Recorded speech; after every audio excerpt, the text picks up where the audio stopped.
G'day guys, welcome to the Getting Stoked podcast. Brought to you by the YCA and the Ocean Cruises podcast. Is your story worth being told?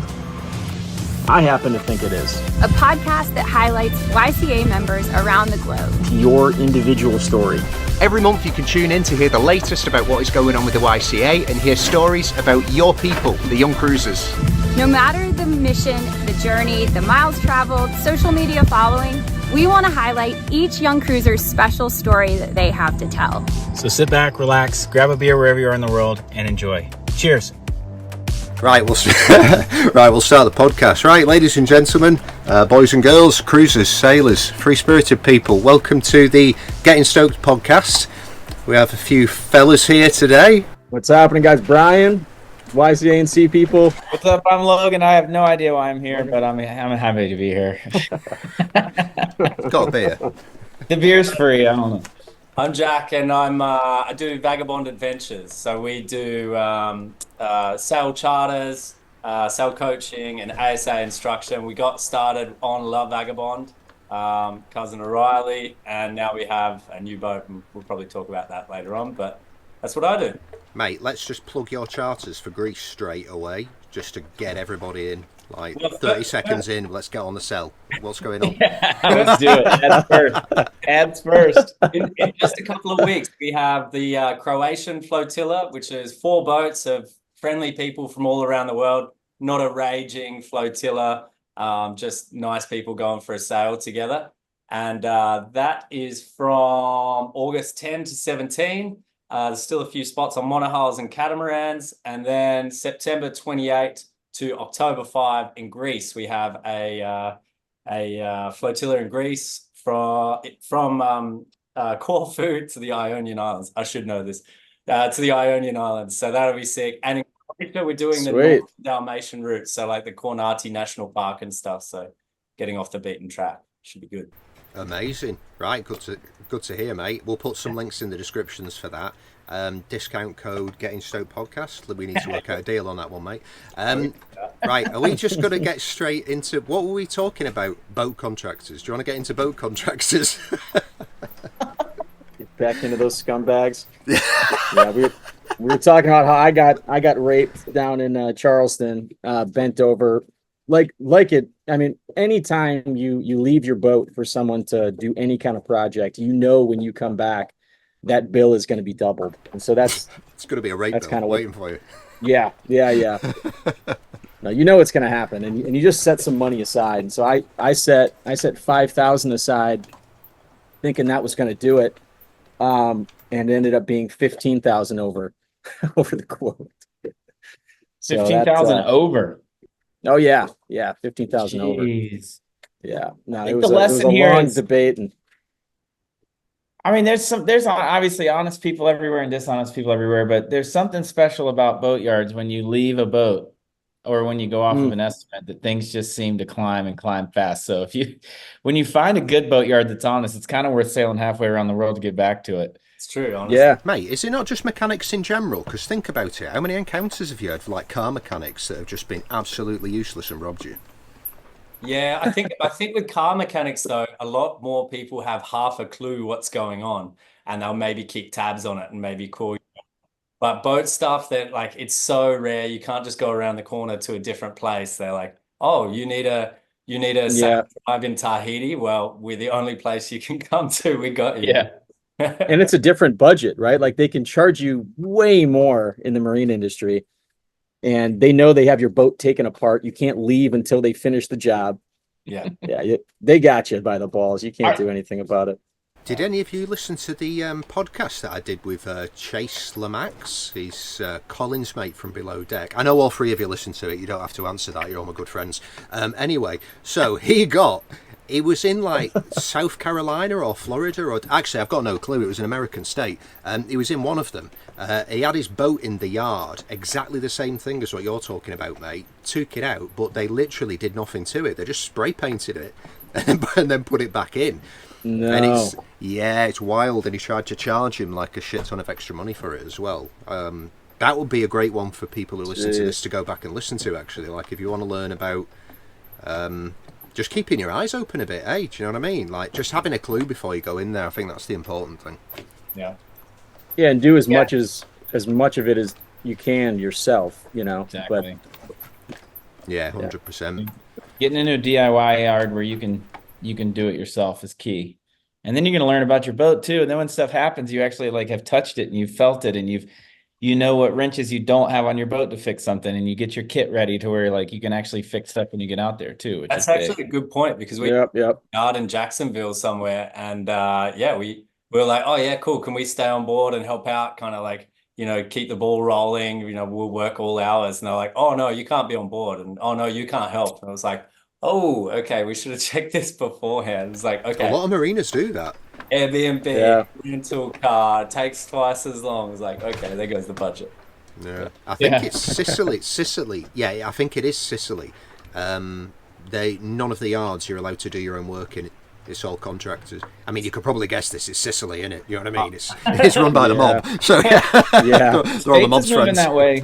We're moving that way fast. There's fewer and fewer DIY yards, and even the DIY yards you got to ask, because they'll claim DIY, but then they get you because they're like, well, yeah, but anything under the waterline we have to do for environmental reasons, which is total bullshit. But then essentially what they want is to get paid to roll bottom paint, which is the easiest thing to do in the world. Nobody should be scared of rolling bottom paint. And it's you can put a $15 an hour person under the boat rolling bottom paint and charge somebody $250 an hour. So you definitely need to check before you book that marina. Should we talk about amazing experiences that we've had with boat contractors? Let's just flip this 180. Right, has anybody got a great story about a boat contractor? I do. I got one. I got several. Yeah. We don't have to get into them, but the guy that helped me do the big restoration on the boat that we have right now, Hank Hinckley is his name. He actually is from the Hinckley family, but he moved to North Carolina, and he's down there, and he's literally the most honest human being I think I've ever been around in my life. Like, almost honest to a fault, like he'll be there. And if he's like, oh, well, this took a little bit more time and it shouldn't have, or, oh, I had to run over here, but I was going to go to that side of town anyway, so I didn't charge you for that time. It's like, it's unbelievable working with that human. So if anybody's Hey, let's get this guy a shout out right now. Let's just plaster his deets all over the internet. Let's get him some business. I don't think he's looking for too much work anymore, but if maybe he is, I don't know. You could give him a look up. But what a legend. He at least deserves a shout out. What's his name? Thanks. Hank Hinckley. Hank Hinckley. What a great name as well. Hank Hinckley, the boat mechanic. That's brilliant. He's a legend. He's a legend. He's legend. Yeah, he's a major legend in the world, but but also he's just good old honest person, but few and far between, that's for sure. Yeah, that does not happen often. I don't have many of those. I don't have many many experiences going into a boatyard having anything done that was even like close to the timeline or close to the quote, like nothing. One of my first times, like the most ridiculous thing I got back, and this was 100% my fault for just having them do something that I could do in 20 minutes. But so I used to have a Hunter 34. And I had this dinghy with like a center console. It was like half the size of my boat. For a 34. I would tow this thing out to the Bahamas. Oh, it's hilarious. And this was like my ride. Dinghies. You've got like a fucking fairground fucking dinghy. What's that thing that you've got? What is that fucking crazy boat you've got? Oh, it's a Boston Whaler. A Boston Whaler. Turn the screen. Absolutely. Mate, let's show everyone. This is the fucking business. Right. It's like you're at a carnival, but you're on a dinghy. It's incredible. Well, what sold that thing was the tow bar. So that has a sick tow bar that goes straight to the deck. Dinghy sports have been brought to a whole new level. So that's why I got the previous one too, was dinghy sports. But so I got hauled out at a yard, and I was keeping my boat there for the season, and I was scrambling to get things done last minute, just winterizing things. And some guy who was working there, he's like, hey, like we can help you out with some of this stuff that's just going to be really quick. And girlfriend at the time's like, yeah, just have him do this. You work on this. So this guy was just going to help me flush the engine and do a lower unit oil change. thinking like, okay, this guy's like possibly going to charge me an hour's worth of labor, like possibly, right? And then just the oil. I mean, even that is like a stretch. Got the bill back when I came back down, and it was $6,500. So the guy, what he did, so I bought the dinghy for $5,500. So he gives me this bill, and he's like, okay, well, here's what happened. We started working on this, and we realized that your steering, that was a little sloppy, so we had to clean that all up. Then we realized we needed to swap your whole steering cable. That was really rusted. That took us a long time. So he just started swapping all sorts of things on the boat. Like, still, without your permission. I don't know how you get to this. Yeah. Not a single call, not an email. It's the same thing. It's the same thing that just happened to me, right? Like, I never got a message, never got anything that they were that my quote would be changing at all. And so I go to the office. I'm like, well, clearly I'm not paying for this. Like, the dinghy itself isn't even worth what you're asking for an oil change. He goes, well, listen, we don't lose money on jobs. That's what the owner told me. Like, we don't lose money on jobs. Like, well, this isn't a job I, hired you for. It wasn't a fucking refit. It was an oil change. So we go back and forth, and I ended with, well, I mean, I'm just gonna sign this, right? I'll give you my credit card, I'll sign it, and I'm going to dispute it 10 minutes later. And so he's like, all right, you can do that, but people do this all the time.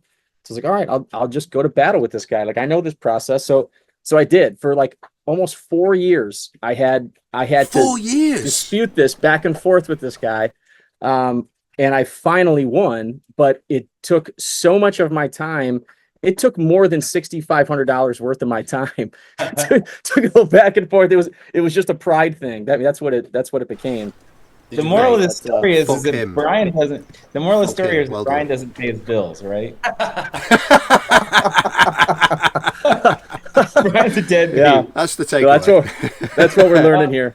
There is a real issue that maybe we could chat about that might actually like really resonate with some of the young cruisers out there, which is like, when you show up in a lot of places, people assume you're just getting into it, right? Like, even if you're 38 years old, you've been doing it for a decade.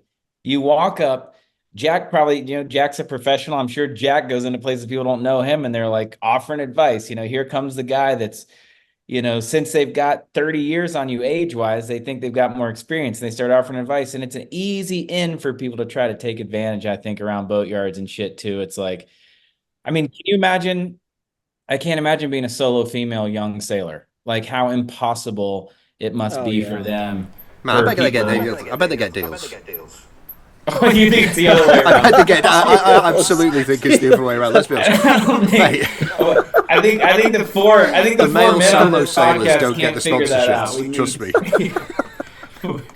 We need a woman on this. Yeah. Yeah, I'm not talking the truth. I'm just being stupid. Obviously, that is an opinion that we should only ask women about. Yes. I think so. Jack, give us a story. Let's just move on from this topic line.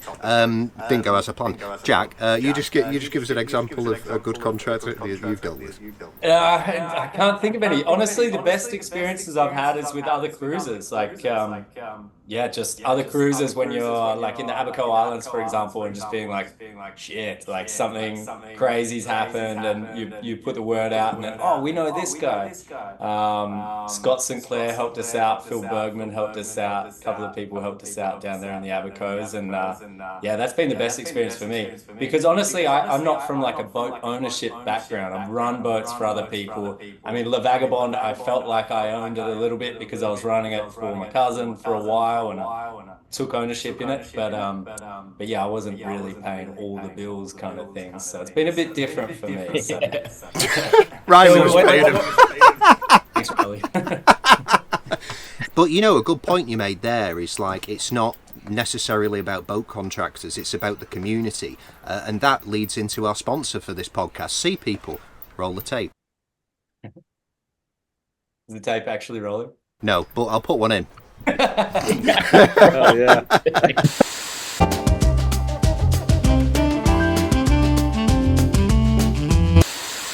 That was fucking perfect. Come on, that was so good. mate. You gave a fucking layup for sea people right there. You really did. You fucking really... set it up, hook, line, and sinker. No, but we were just talking about it because if you could, in Sea People, you could leave reviews and leave ratings for contractors for other sailors. So, you know, this guy's... that could turn into a hate app real quick. Yeah, I know.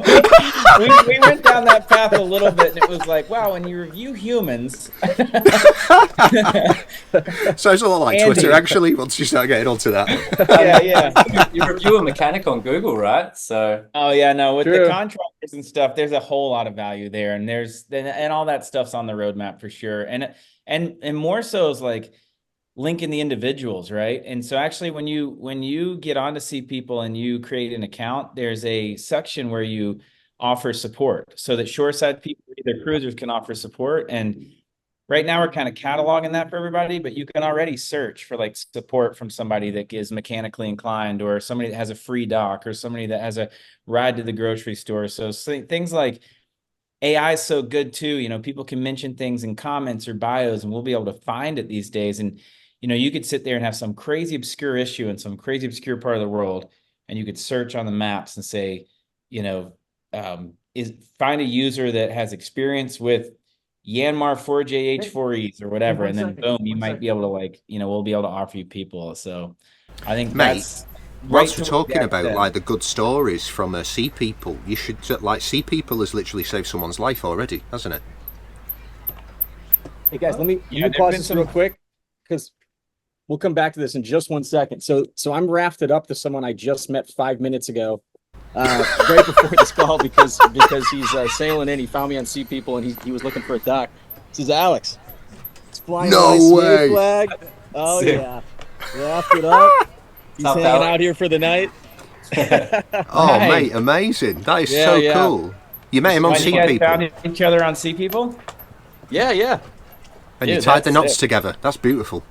Brian's solo tonight too. Aaron's gone, so now he's got somebody to keep him warm. This is a great option. Snuggle buddy. Yeah, exactly. that's what we call the ladies away. Brian comes out to play. Oh yeah, that's always how I roll. Where are you? In the world? Yeah, in the world. I am in Portland, Maine. Oh, that's not the Abacos. Okay. Yeah. Very far from the Abacos, but. So did you get your engines redone and you went further north? Yeah.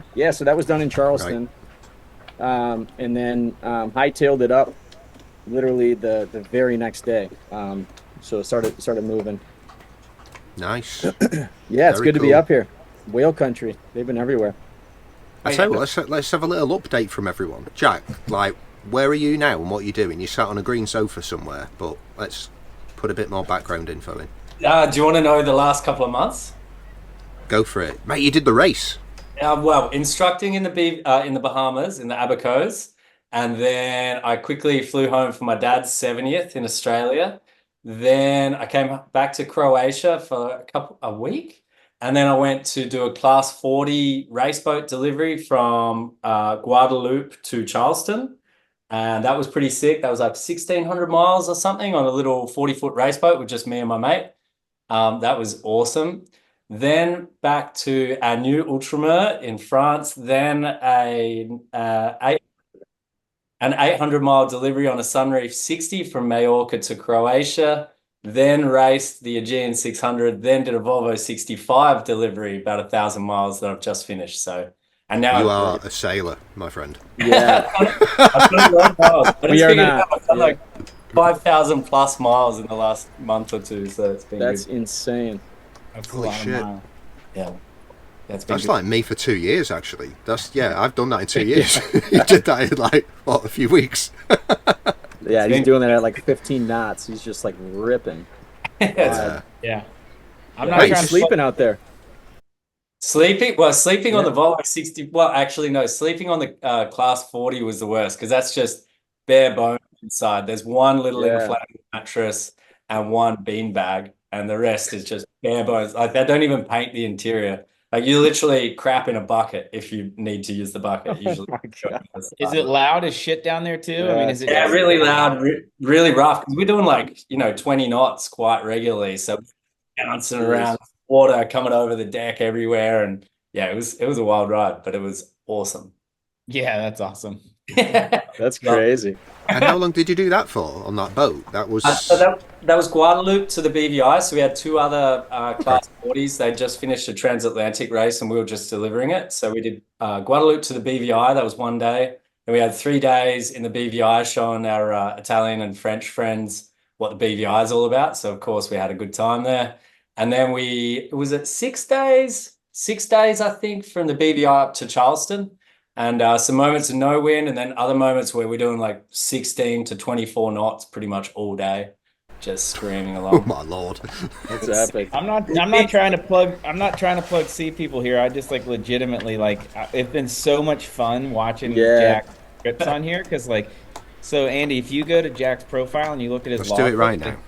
you can see like the photos, you can see the average speeds, the track line. Like he's given updates from the middle of the ocean on the boat that had Starlink. Like it's so rad to follow that kind of stuff. The average speed's been really low, sadly, because every sail I've done recently has had moments of total becalmed, and then Yeah. So I'm really excuses. Yeah. Look, I always look at it at the end and I'm like, damn it. We're all watching your average speed thinking you're totally a bad sailor, Jack. You're messaging me, giving me shit about it. So basically, mate, what you're saying is you did 20 knots the entire way, but the track and the proof says that you did 5. Yeah, we got the whole story. So Jack, tell me a little bit tell us about the new boat. I mean, like what was the, it seemed like things were going really well with chartering boats and doing stuff that way. What was the real drive to get the new boat, and like where will the new boat be? Is it going to always be moving? Like what's the deal with this new boat? very good question. So we had La Vagabonde 2, the Ultramar, and we basically had it just for like a 1-year deal with Riley and Elena. Basically, they needed money for the trimaran, but they were like, yeah, no, we believe in Vagabonde Adventures, take the boat for a year, build the brand, get the content, all that sort of stuff. So that was amazing, but they basically needed to get rid of the boat. So after that year, we got rid of it, and it's now sailing with new owners and having a great time. And then, yeah, so we had a client who was ordering a new Ultramar, and he came to us for training before he got his new Ultramar. And basically, he's finally got a brand new Ultramar 45. So like La Vagabonde was, except upgraded with carbon fiber mast, longeron, bimini, bulkheads, carbon fiber dinghy, more solar, more lithium. So it's like a pimped out of what La Vagabonde was. So it's pretty cool. So yeah, basically an owner that we got along with super well, had a great time with him. And he's basically like, yeah, in a few years I want to sail around the world, but in the meantime I'm going to use it like 3 to 5 weeks per year, and then the rest of the time it's yours, kind of thing. So we're going it's like the perfect thing, because he gets his boat looked after and taken care of and used, because a boat hates to sit stagnant, and we get a boat to use without, I mean, I don't have $1 million to spend on a boat, so it's kind of like win-win. And so I'll cross with that November. We'll be doing the Atlantic crossing, and then to be confirmed, we might be selling spots there. Maybe leg 1 from the Med down to the Canaries, leg 2 Canaries, maybe to Antigua or St. Lucia. We don't know if we'll do the Arc yet, and then leg 3 up to the Abacos. So we had an awesome time in the Abacos. Absolutely love it up there. You guys half of you guys are there all the time, and amazing crew of sailors, and I'm the biggest Abacos fan there is now. So we'll be back doing basically what we were doing on La Vaga, and just showing people all the fun of sailing an awesome boat, but also enjoying an amazing location and something that they can then imagine themselves going into if they're going towards boat ownership or whatever. So nice. That does sound cool. Yeah, because the opportunity to like do passages on performance catamarans is pretty slim to not that much at all, really. Like that's not something you see that much of. You get like John Kretschmer and ocean passages and stuff like that, like Viv and Nate, but that's all like old school monos. Yeah, I mean, 59 North do it, and Out of Passage do it. same sort of stuff. Oh yeah, that's exciting. But yeah, I mean, our main thing is definitely the 1 week sort of things. Like logistically, doing passages all the time for a business is super difficult. So we're basically, we're doing this sick Atlantic crossing, and we get people asking us all the time for passages like this. So yeah, we might as well give the people what they want. But yeah, I don't know whether it'll be like a regular thing. It's a lot of wear and tear on a boat as well, if that's not what it's totally focused on as well. So we'll see. Yeah, you can add dollars onto like doing an Atlantic crossing, like stick a couple of grand on, because you're going to break a shit ton of stuff by the time you arrive. Yeah, you've got to buy a new spinnaker at the end of the trip or whatever. Probably. Yeah. But so it's just a lot, just logistically figuring out, okay, we're going to have like exact dates and where exactly you're going to go and stuff like that. It's I'd rather let the weather take me than, strict dates and stuff like that. So work is boring. I just bought a wing foil setup, so I'm gonna, weeks. Nice. I'm gonna be practicing. Nice. Have you done that yet? I've practiced winging once in Antigua, but it was in Falmouth Harbour where there was a bunch of boats, so it was like gusty and not gusty behind boats. And then in French Polynesia, I was practicing on a dinghy, just practicing the foiling. So I've kind of got foiling, although man, that crap is so hard. But now I have to put it together, which honestly looks impossible in my mind right now, but I'll figure it out. Yeah. Man, I've got The learning curve is pretty steep. Yeah, I was good. That's literally what I was going to say. Yeah, like I've got no chance of being able to do that. All the people who do it are all like slim and slender, and they all look like Italian teenagers. I'm just some lumpy piece of shit. There's no chance. Apparently, it's not that hard. It's like all just balance and finesse kind of thing, but I mean, it looks difficult. I know some pretty athletic guys that have had a really hard time picking it up. Oh, great! It's so hard. I was shocked. I was shocked.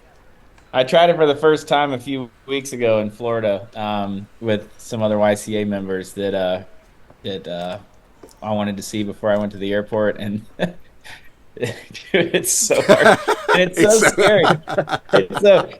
It's so scary too. And you eat shit, and you're like, "Oh, just stay away from that foil. Just stay away from that foil." It's like if every time you were surfing, and you fall onto the foil.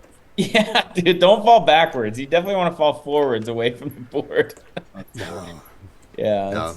No need to do these things. Not when you're our age. Like I'm 38 now. I've got my kid to think about. I want to have a nice evening. Like I ain't gonna do that for like on a Tuesday afternoon. Just fucking risk my life for nothing. Like no, I'm not doing that.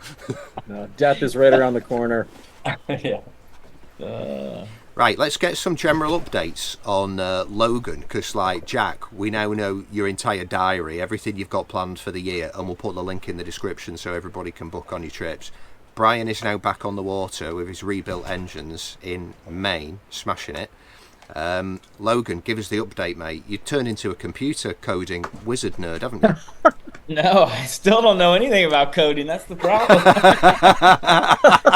That's the problem. Yeah, no, life has been pretty boring. I mean, not boring. It's been good. Like, so we spend the summers up in the mountains, trying to kind of stay out of the sun a little bit. I nuked myself from a teenager, going straight into the ocean sailing life, and had some pretty major stuff cut out of my skin over the years. And then when we left New York, we were in New York in the summer, pretty much on the water every day, Caribbean in the winters. And when we left New York in the summers, it was like, yeah, maybe we should hide from the sun for at least 6 months a year.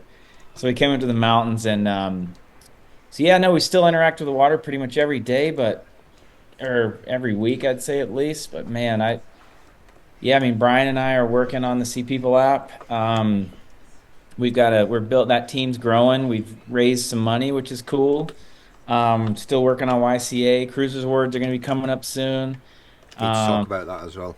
Yeah, our boat is sitting in Florida. I've taken 2 trips down there. I had to go all the way down to Florida from the mountains of North Carolina to deal literally with one fucking fire extinguisher. So note to anybody with an automatic fire extinguishing system on your boat, if you have it, your insurance requires it to be up to date.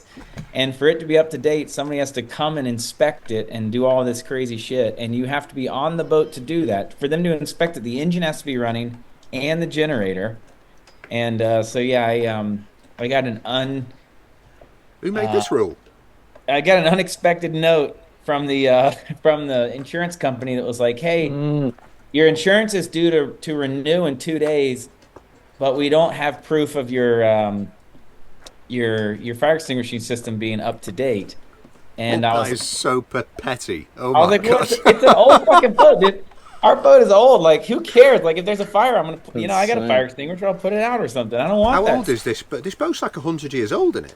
It's a classic. No, it's not that old. It's in 1987. It's like 100 it's 1 year younger than you, Andy. You're born in Yeah, I was a bit off. In spirit, you were mate, 38. it looks like a wise boat. That's where I was getting the age from. Like, you've got a boat a that's beauty. like 40 years old, and they think like that is going to be the problem. The fire extinguisher. If you're going to put a claim in, it's because the fire extinguisher fucked up. Like, really? Yeah. So yeah, a couple unexpected trips to Florida, hanging with the kids. We got some great lakes up here, just kind of recharging and escaping the sun a little bit from all the fucked up damage we've done in the. Mate, just talk about the Cruisers Awards as well, because that's gone from status possible to status it's happening since we last spoke about it on this podcast. It's always an unknown because of a couple of reasons. One, we love Mary and the people that do the Annapolis Boat Show, but there's no support there either, right? Like there's no. Oh, Mary's not trying hard enough, is she? She's definitely not helping. She's helping in some ways, but not financially when it comes to putting something like this on. And part of it's because the Annapolis Boat Show doesn't have anywhere inside the show to do it, right? There's like, when you go there, the place is packed. There's no giant tent where an event can happen that's just empty. And so we do get, we have fielded requests and questions about, hey, come do this in Miami, do this in Dusseldorf. Like, hey, if this is the International Cruisers Award, should it be the International Boat Show? I can't think of a worse place than Dusseldorf to do a Cruisers Award. In the winter. It's landlocked. In the middle of the winter. In the middle of winter. When we're all cruising. Show is, but that show's also got something like $100 million budget for that boat show. Like, it's massive, mate. It's insane. It's insanity. Like, yeah, it is insane. Indoor scuba tanks and all kinds of stuff. Like, mate, makes the it's Annapolis one it's look the like a biggest, baby. right? Yeah, so we definitely we kind of got a group together to go through what they loved, what they didn't love about Cruisers Awards now that we're 2 years in, and figure out how to streamline the judging a little bit better. We had these awesome celebrity judges for a while, like these incredible celebrities, like the guy that wrote The Revenant, like Nat Geo Explorer, Morgan Freeman, Vin Diesel, like they were all Vin Diesel. The list is pretty nuts. He's actually a nice guy. I've met him. Really? Which one, Vin Diesel or Morgan Freeman? Vin Diesel. I've met Morgan. Is Morgan Freeman still alive? Yeah. He's alive. Oh, thank God. Okay. Bless him. Hey Brian, can you bring up a screenshot? Can you bring up the screen of the post today with Shaq and just yeah. With Shaq. Oh, just Yeah, wait. Shaq. So yeah, no, Cruise Awards are happening. They're going to be better than ever. They're gonna put a lot more focus on getting the entire cruising community involved in the judging instead of just celebrities. So like to make sure the person that is the best refit wins best refit, right? The person that is the best whatever from whatever category is the one that wins, viewed by people that live it and breathe it every day. So that's kind of one big giant improvement. A little changes to a strong move. How you become wild cards, you know what I mean, with the popular vote and some other things. But yeah, Leslie that works with YCA has done a great job of fundraising. What's this? That's Shaq. Who's in the background? you see him? Yeah. Well, here's also Shaq dancing with. Is that on so Sea those People? those are Yes, those that's are, Sea People. Partying with Shaq. Oh man, I love There's Shaq. I listen to there's his a boat. podcast. He's brilliant. if you guys don't follow the Instagram Tipsy Nomads, you should. They're also YCA members, and they've been prolific on the Sea People app. And just this morning, Brian's like, everybody's scrolling through like Sea People in the morning, you know, like you would anything. And there's this picture of Shaq in Sea People, and it's like, what the fuck? This Tipsy Why didn't she Nomads get crew, him to join? they're in Croatia, and Shaq, it says in the post, it says in their Sea in People Croatia. post, they partied with Shaq till 2 a.m. in Croatia. I'm here. Let's go. Hit him up. Where was Jack? Imagine that sentence. That is a great sentence. Jack. What a party. What a party. It must have been a time. So the Cruisers Awards is happening. Mate, where are you? Like, where are you located? Where are you situated right now? Where am I right now? Yeah. This is the Sea People office. Right here. Oh, World, shit. World I thought headquarters. I thought it was you. But it's in your house. No, this isn't a house. This is like on a main street in a town. You know, like, look, there's Shit. There's people sitting at a bar and restaurant over there. Oh, they're on the podcast now. Look at them. They've no idea. Yeah, look at them. Yeah, beautiful people. I thought it was your house and you had an exit sign. I was like, do you forget how to leave or something? Like, what? I thought the big exit sign house. gave it away. I guess it didn't. Yeah, no. We're in North Carolina, so the cool thing about where this is, one, a lot of cruisers come through here, like Alex Berg, one of Jack's good friends, like he's got an RV, and they come up and down through here because it's like camping, outdoor paradise. The Blue Ridge Parkway goes through here, which is like the most trafficked national park in the country, and so we see a lot of cruising friends throughout the year. Like I bet 4 or 5 of our cruising friends have been to stay with us or visit us, you know, already this year. And Oh, wow. when a hurricane comes, I got one buddy up here that surfs a lot, and so when hurricane swells are coming, like, hop in the truck, run straight to the Outer Banks and can surf a few hours away. And On hurricane waves. it's a rad spot. Come visit. If when you come to Annapolis this fall, if you're coming all the way across the pond, or Jack, wherever you're coming from, we'll if you want to do a couple days here, we'll have some fun. We'll go jump off some waterfalls and do some mountain stuff. Logan's so lonely in the office. He's just invited everyone to come down. It's like, hey, everyone will see people. Like, It is lonely. It is lonely. There's 6 desks in here, and Caroline and I are kind of the only ones that are in here every day. But looks like a nice workspace. yeah, it's good. It's tranquil. You know, there's some light elevator music playing in the background every once in a while. It sounds like the dream, mate. Actually, we were just talking about, this is an amazing feature of Sea People. If you want to stalk an ex-partner or an ex-wife or someone who's vexed you, look, that's where Jack is right now. Oh no! You're situated between the A1 and the E3. What town are you in? Vukova? Does that make sense? Vukova. Yeah, I'm in Split. Zoom out more. I'm in Split. You're in Split. Wait, you're in Split? That's where Jack was. Yeah, I know. That's what I'm saying. I'm gonna go find Shaq after this. Let's go. You literally Don't missed waste your time talking to us. Yeah. You were 5 miles away from this party that was literally like, oh yeah, wow. Oh man. That's crazy. There's lots of people around you there as well, mate. Oh man, I'm gonna hit a few people up, dude. Every time I've been on a boat and looking at Sea People, whoever's over my shoulder is like, "Hey, I need to get that app. What is that? What is that?" Everybody's asking. Oh, that's good. That's good to hear. That's sweet. Yeah, that's very cool. Yeah. Hey, I need to plug a little harder because I glazed over it. We are still running the Ultramar and the Abacos, but we are still running charter boats around the place as well. Like right now, there's a charter. Flotillas. Yeah, no, just charters as well. Right now, there's a charter in Croatia and a charter in Greece running that I'm not at. That's pretty amazing. That's a big moment for Vagabonde Adventures. So we have Who's doing it? Other crews working for us. We have Alex in Greece, in Corfu, in the Ionian Islands. And we have Tejan, a great old mate, a Croatian mate, in northern Dalmatia, in the Kornati National Park this week. So we have charters running all over the place now. So Vagabonde Adventures, worldwide. Nice. All dude, over the world. Taking on staff, man. You're growing the empire, building a little workforce. It's sick. Yeah, no, we've been really picky about the boats that we use and about the staff that we use because they're the 2 things that make or break a holiday. So we're Would any of them be willing to work in North Carolina so Logan doesn't feel lonely in that office? There you go.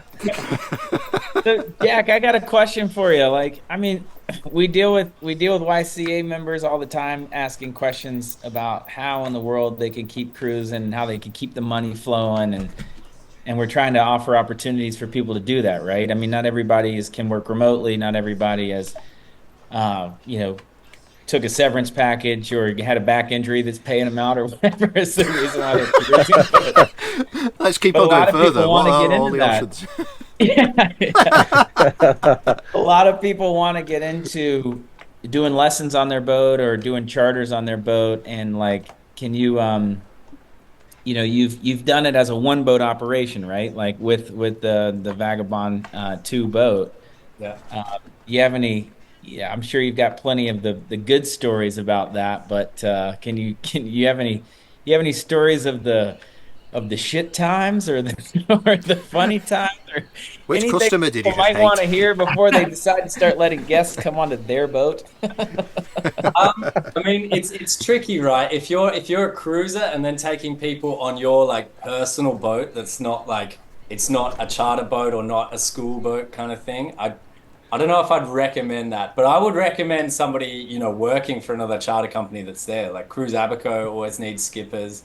It's relatively easy to get your foreign skipper license. I forget exactly what it's called. But they'd be looking for people all the time. But nightmare guests, dude, I've been super lucky. I've always worked for companies that have trying to think. Always work for companies that have really like brought the right people in. So I've been really lucky, but there's been a few funny times. I had a New Year's ASA course in the British Virgin Islands, and of course we went to Foxy's. So we had a good time, and we were one person down in the morning, and we were like literally we were just gonna cast off and like we'll message him and he'll find us. And then this guy, literally, we had the engine on, like powering forward, about to slip lines. And this guy comes like sprinting down the dock. He'd run all the way from Foxy's in Great Harbour to Foxy's Taboo in, what is it, Diamond Key, which is like a few that's a stint. kilometers. And he'd woken up on a super yacht. He'd hooked up with an exotic dancer overnight and fallen asleep on a An super. exotic dancer.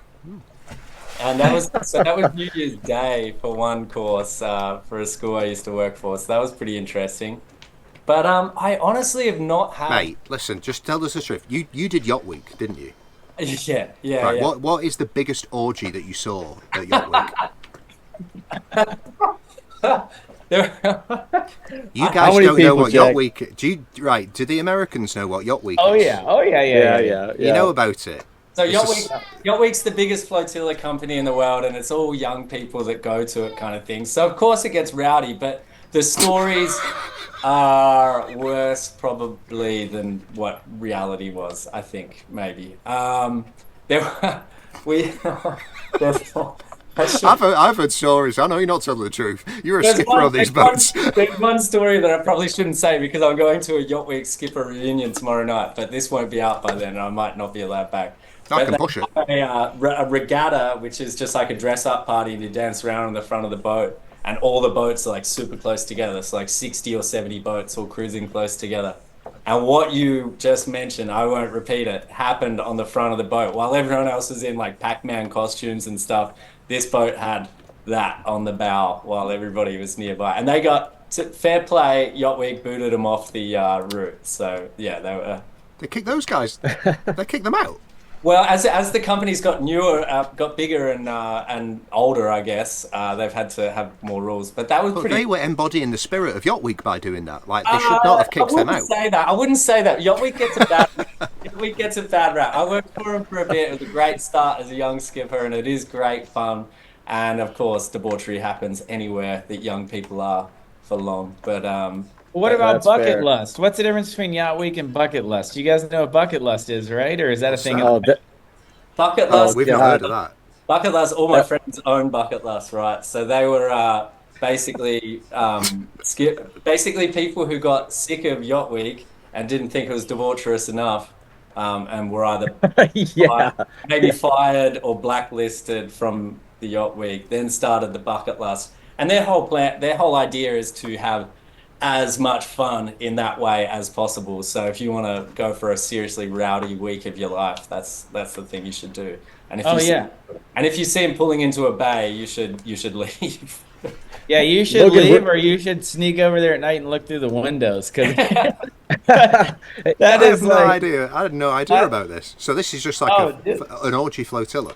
No, it's not all about that. It's just that they're just like there for a short time and a really good time. So mate, you tell the story and then you go, yeah, but it's not like that. It's like you just told it. I've never worked for them, so my friends own the company. And they're like super yacht skippers and stuff, so they're legit. But this is just their sort of outlet, I guess. It's crazy. I've got some stories. I tried so hard not to throw my friends under the bus. Last time I saw Bucket Lust come through the Bahamas, the first guy that stepped off was wearing a Borat, one-piece Borat thing. Hero. Both of his balls hanging out the side of it.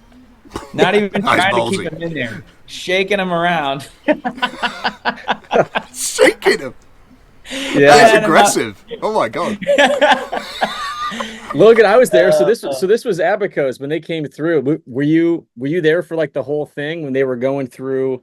What's that marina? What's that marina that got destroyed in Dorian? Why am I blanking on this?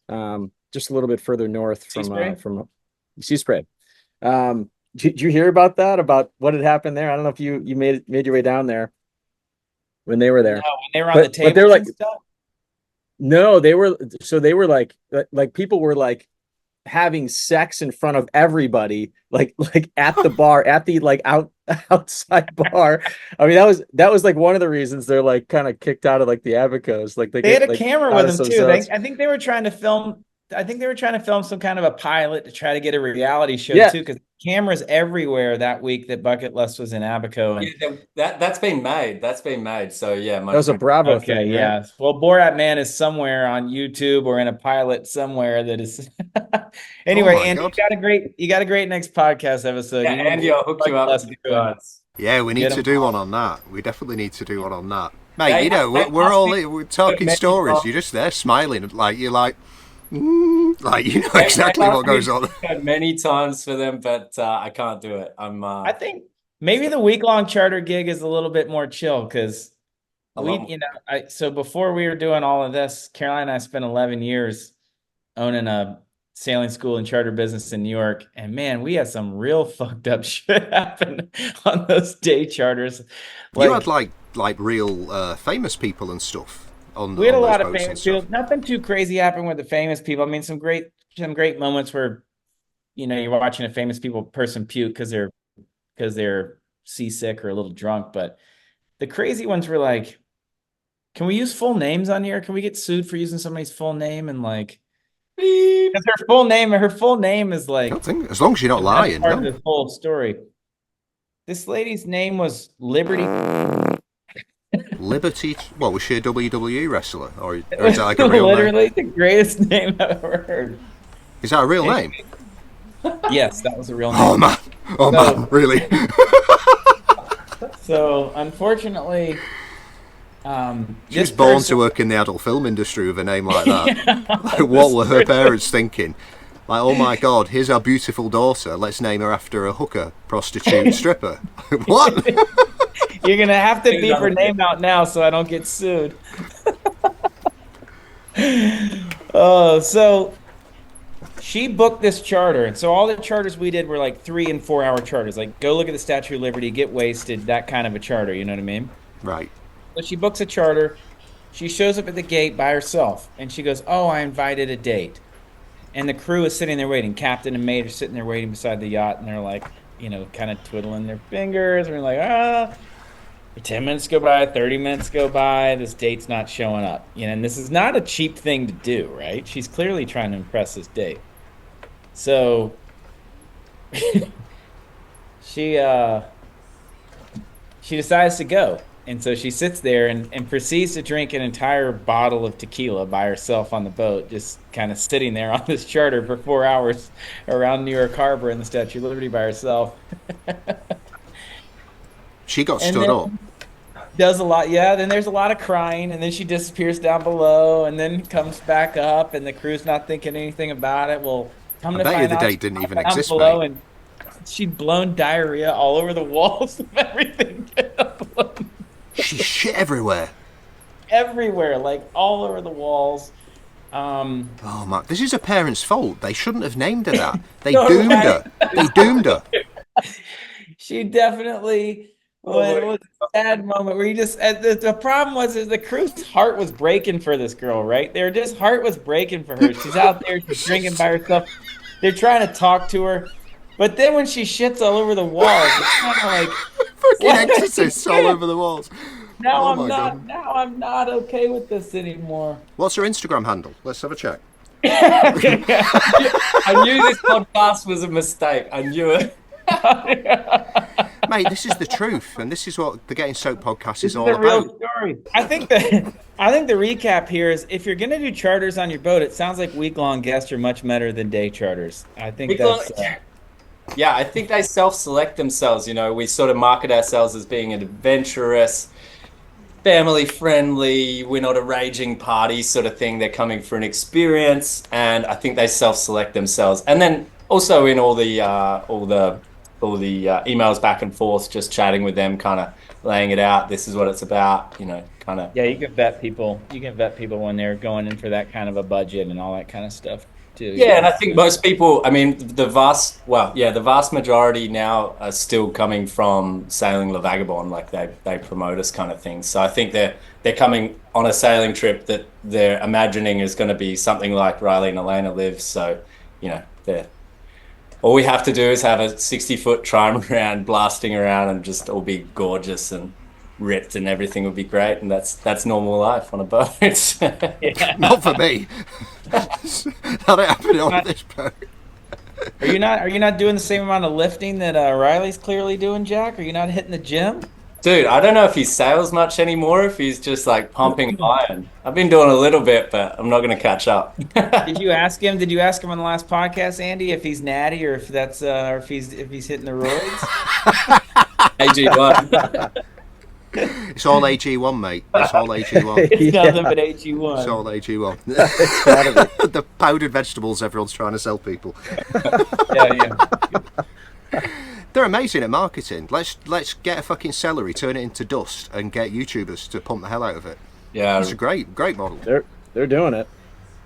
I'm sure there's more to it than that, but I was wondering if we were going to get back to the Cruisers Awards. I know we got way off topic there with the diarrhea, but I did want to talk about the last time I saw Jack, because that's a good segue into the Cruisers Awards. It was one hell of a night, and he was actually sleeping in my room on this boat last time I saw him. That wasn't your room.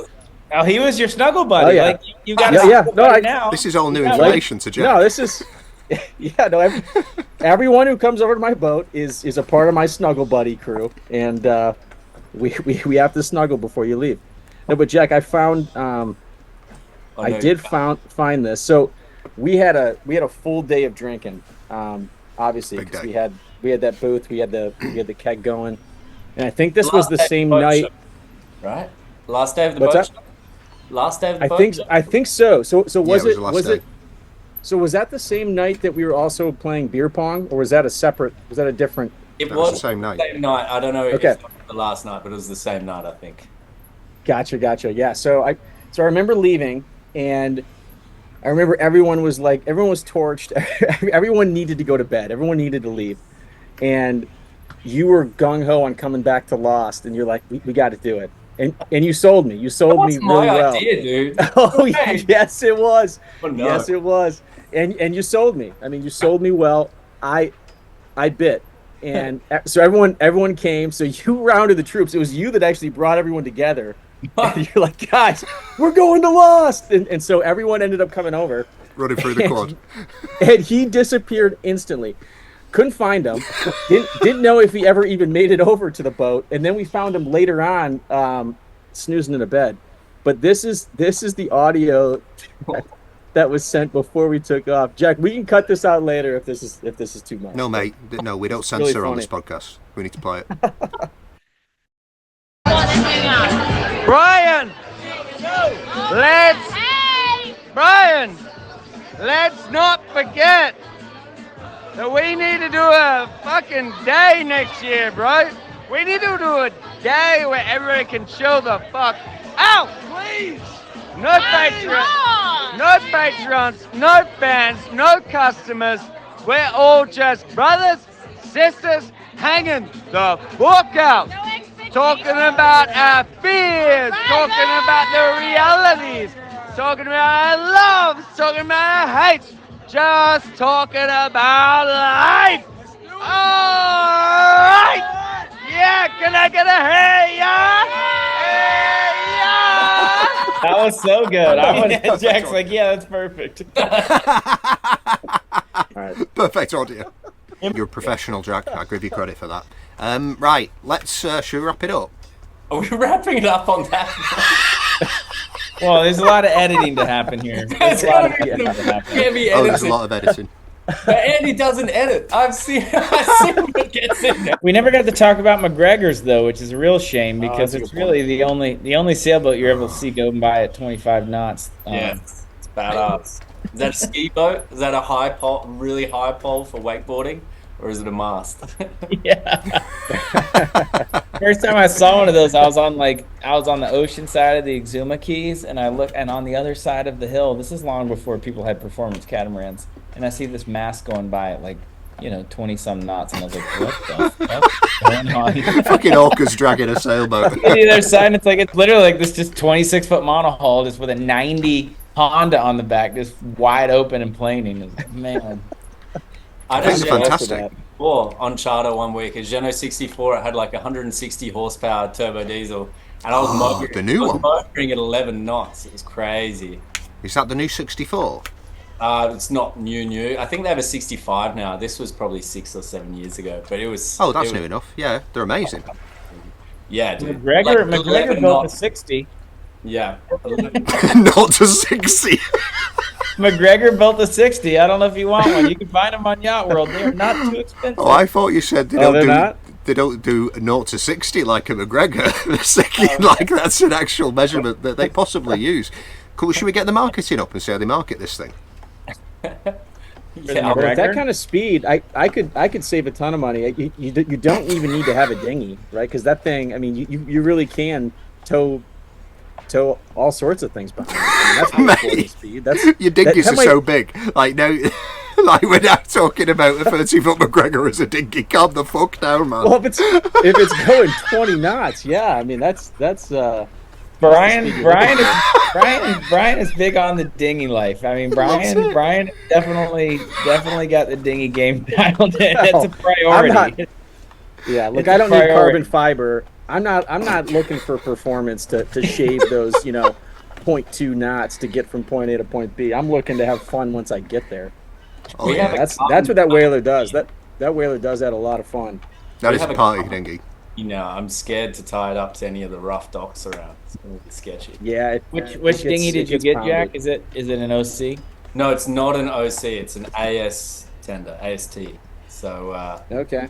It's not as well known as the OC, and I think they had some issues early on, but the newer build ones are supposed to be better. I'll report back in a year or two. Are they the ones built in Miami, or where are those built?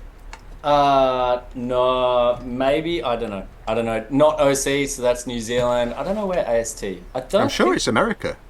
There's one that looks exactly like an OC that's built in Miami, and I can't remember what the name of the brand Could be that one then, because it looks pretty similar. I thought it was Germany, though.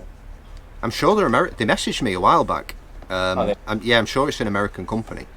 I didn't have anything to do with ordering the things. But it's super light. I know that. The plane's super easy with a 20 horsepower 4-stroke. So.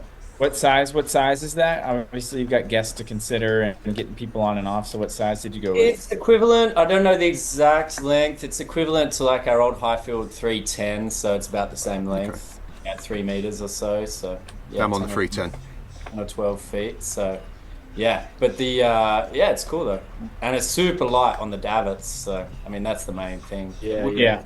With a performance cat, it's weight is everything. So yeah, get down wherever you can is good. And the boat really suffers if you load it down. I was on the most high spec Ultramar 5X, which is a 59 foot. It was like the biggest Ultramar that was sort of in the range. But it was loaded down with dive compressors, this and that. And yeah, it really just didn't pick up and get moving just because it was weighed down. So Too much weight.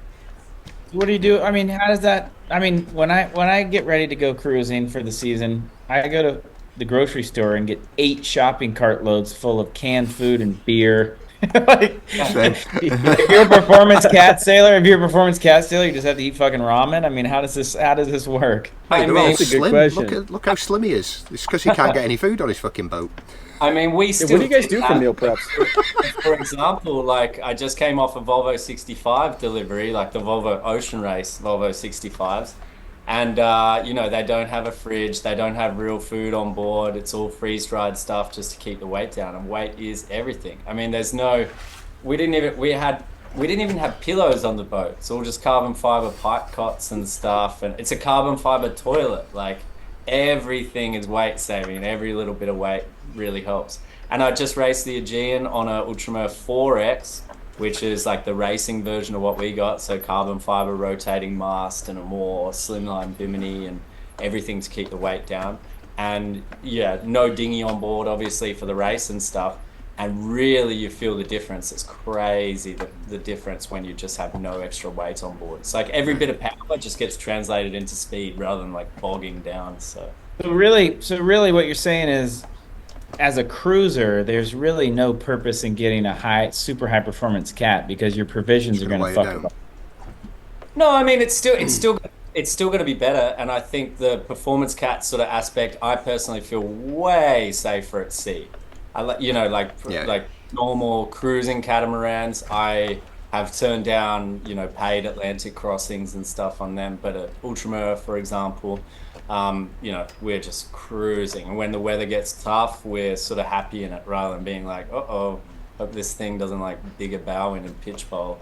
So I feel it maybe the ultra high speeds will not be attainable when you're fully loaded up, but you also can cruise in a heavy mindset and a light mindset. There are plenty of especially French sailors who, they're cruising, but they're still ultra minimalist on board and they only have exactly what they need.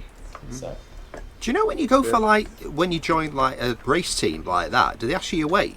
Jockeys need to be tiny, otherwise, or a gymnast needs to be short. Is it the same with racing? Yeah. They'll ask you your weight, and they'll tell you exactly what you can pack and stuff like that. I haven't been on the high end race teams, but yeah, they're cautious about that for sure. And do they all try and keep in shape to keep the weight down because it's weight on the boat? Not all, because you've got the grinders that are massive dudes. So they're just on the pedestal all day, just cranking. So but they're different. I'd say racers, you definitely need to be trim.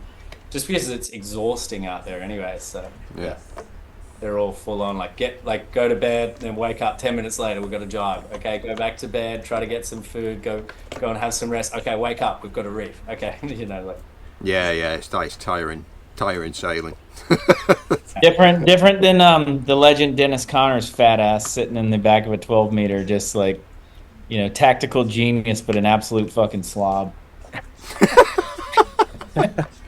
If you haven't watched, I can say that I worked for Dennis Connor for a little while, so I can kind of say that he's a fucking slob. But there's that ocean sailing, especially in this high performance stuff and boats that actually get on planes. Holy shit! What a difference. And then you're like, okay, getting on the plane's one thing, but talking about foiling being hard earlier, all right, now let's foil an entire boat.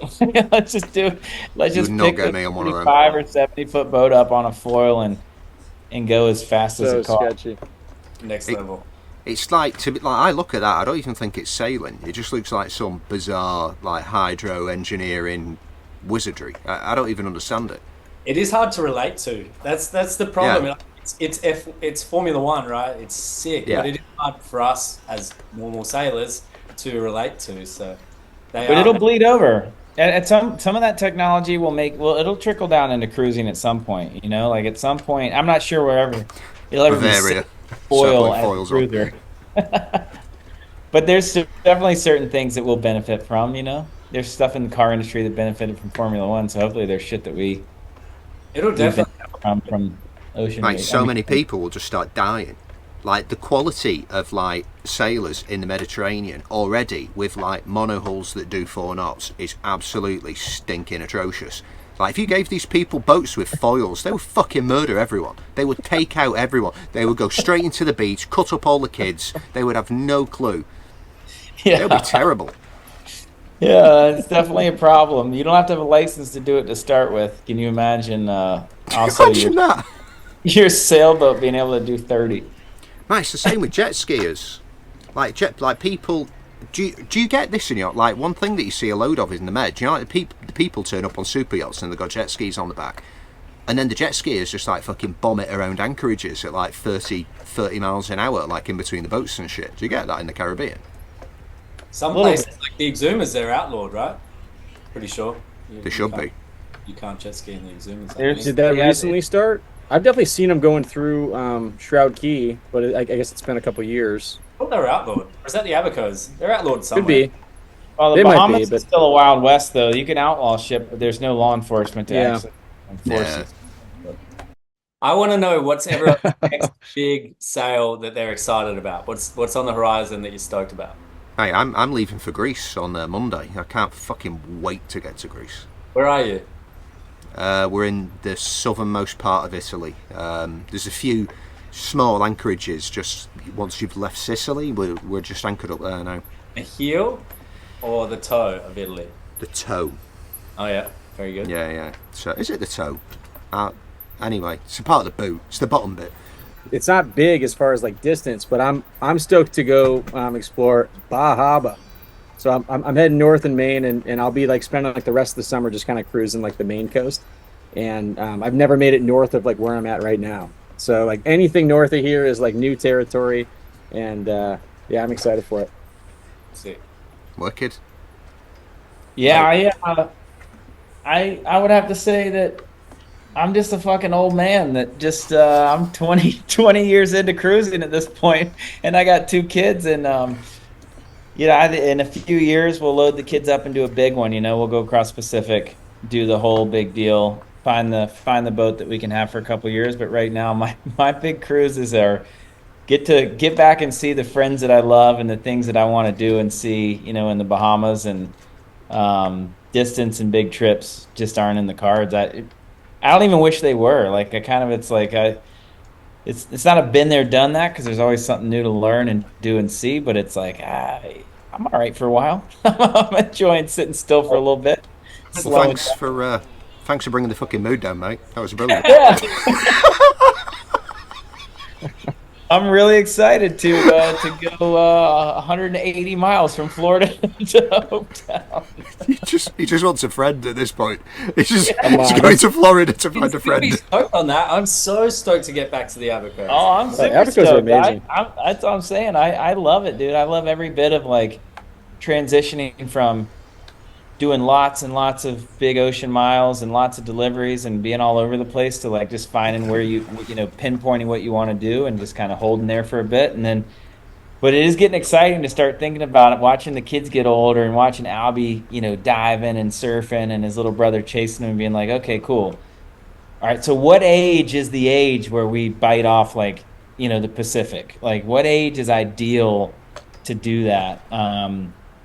Because I definitely am not into year-round living aboard anymore. I think it's really rad for everybody that is, but I definitely am enjoying the balance. And so figuring out, that's where it's like, okay, well, what age are we going to do this? So pretty pumped on that trip at some point, and I got a lot to learn from everybody that's been across Pacific and been on those spots, so we can do it and hit the hot spots. That's paradise. Exciting to hear, dude. I didn't know that you were looking across the Pacific. That's really cool. I got fucked by a lightning strike. It was supposed to happen on a contract when Caroline and I were running boats together when we were like a chef captain team, and we got struck in Panama and didn't get to cross on a contract to get a boat to New Zealand, then just life starts to fucking hit you in all directions. You're like, oh, okay, cool, we'll do that next year. We'll do that the next year, and then it's like, whoa, just boom, it happens. obviously YCA's mantra from the beginning, which is like, if you got a chance and you want to do it now, because you don't know if you're gonna be able to do it. You have no idea what's coming next week or next year. So, yeah, all things pointing in that direction at some point. So, yeah, Andy's got to come down to the Abacos this year. We always talk about Bahamas. You came to Annapolis at some point. I'm going to be in the Bahamas in April. I think the next Odyssey Sailing Festival is going to be in the Bahamas in April. Where? Oh, whoa, cool. Oh, the Abacos, I haven't decided yet. One of those two places. Well, if you haven't done the Abacos yet, come for a burn on the Ultramar with me. Oh, fuck yeah. I'll be taking you up on that one, mate.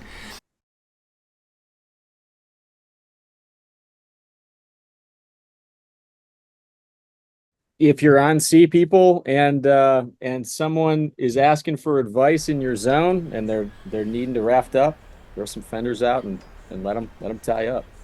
Let them snuggle. Yeah, let them smuggle. Which you've literally find a just snuggle done. buddy. Find a snuggle buddy. If your girlfriend leaves town, get on Sea People. Find Dave. Find your snuggle buddy.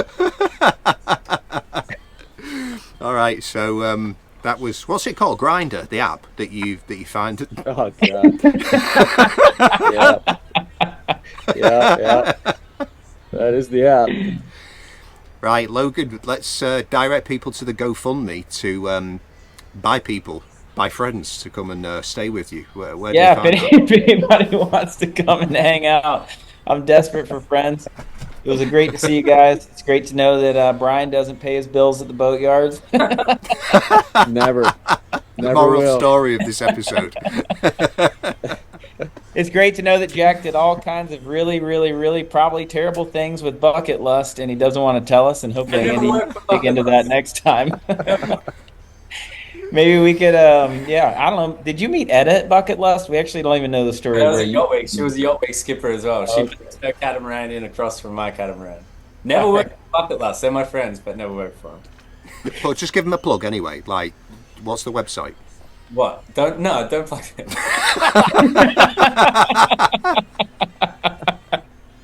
We should. Yeah. Maybe we won't. Right, Jack. What is? How do people find out about your charters and then your Atlantic crossings and then your flotillas? Where do they go?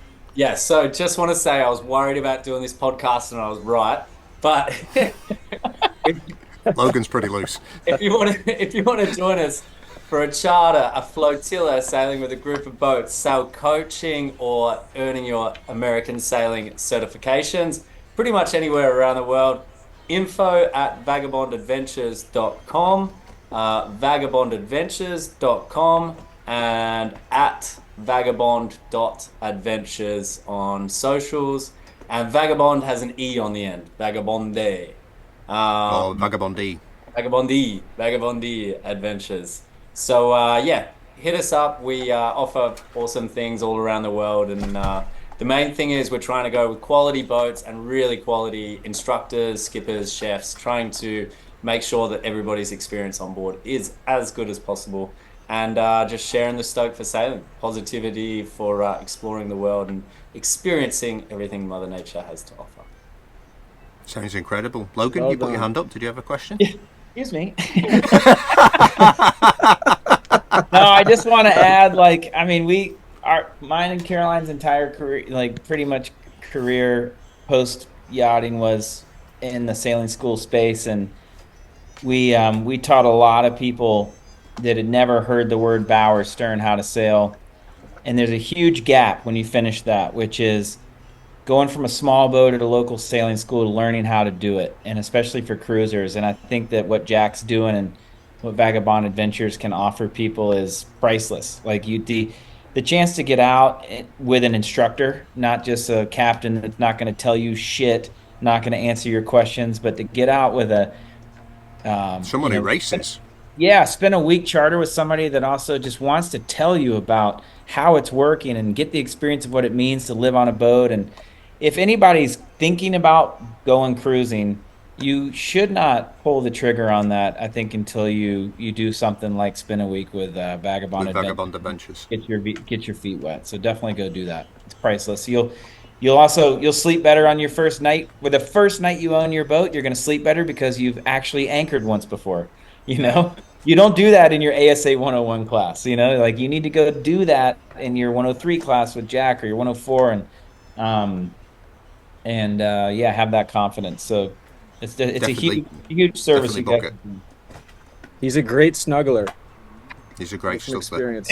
Great. And Jack is just such a nice guy, and he's a great drinker. He's a good laugh when he's on it. We've seen him do it. I've seen him sing. I've seen him sing karaoke. If you haven't seen Jack sing karaoke, these are all things you get to experience when you do a week on Vagabonde Adventures. Take it easy, everyone. Have a nice time. See you on the water. See you guys. Adios. Love you.